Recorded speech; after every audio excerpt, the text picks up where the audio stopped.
I've got a massive, massive soft spot for the Smithsonian. And I've mentioned before that I've had some of my photos published or recognized by the Smithsonian Magazine. My great grandfather is named on a plaque honoring early aviators in the Air and Space Museum.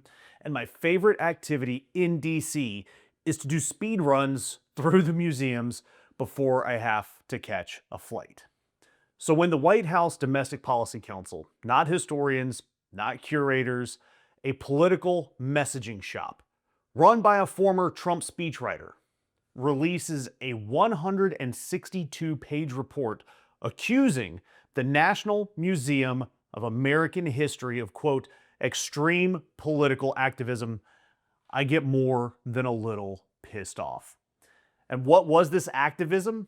Simply teaching history with, and I'm quoting the museum's own director here, ambiguity, complexity, nuance, and debate.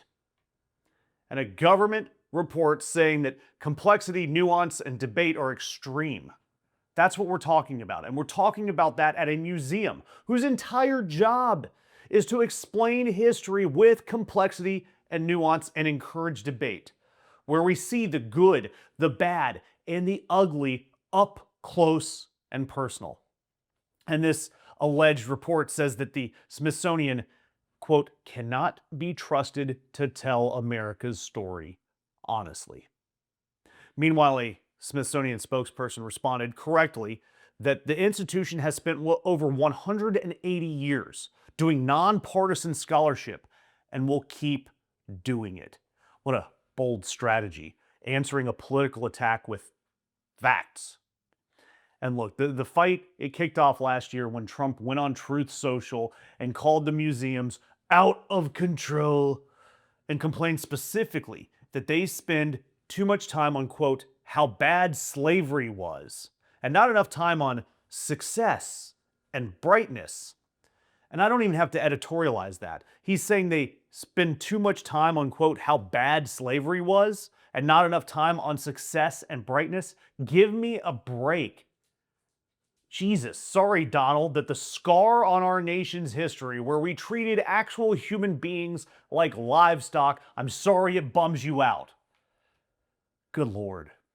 And look, this is not aimed at just one museum. The original review touched 8 of the Smithsonian museums, including the National Museum of African American History and Culture, one of the coolest museums I've ever been in, the National Portrait Gallery, the National Museum of the American Indian.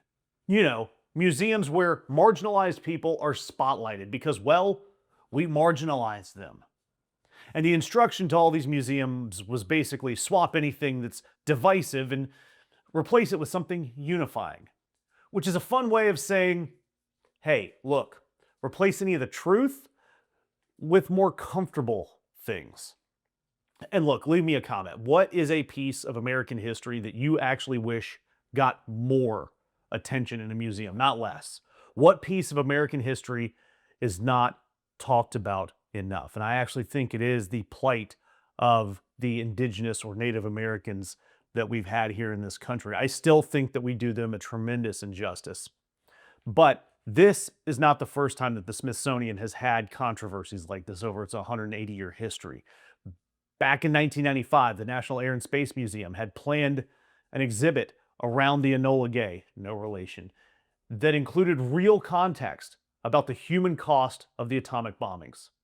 Veterans groups and Congress, they revolted, and eventually the museum caved. And the plane went up into the rafters with almost no context at all. 30 years later, we've got the same story, where the true version makes someone in power uncomfortable. So the truth is what gets edited, not the people in power. And look, if you cannot win the argument about history, you just make up a new one, right? And the executive order behind all of this even put in J.D. Vance in charge of stacking the Smithsonian's Board of Regents with handpicked citizen members, working with people like Mike Johnson and John Thune. Again, not adding historians, not adding people who actually study this thing. They wanted to add votes. And for what it's worth, an actual consortium of over 10,000 professional historians put out a statement warning that political interference in curatorial decisions, quote, places at risk the integrity and accuracy of historical interpretation. 10,000 historians against one guy who used to write, the lines that get the most applause. I know who I'm going to side with. It's the historians.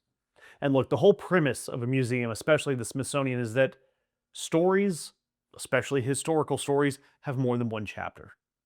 Telling the truth is not activism. And that's why I'm going to ask you to subscribe, because I will always, always stand up for the Smithsonian and museums like it in the face of this Trumpian fantasy.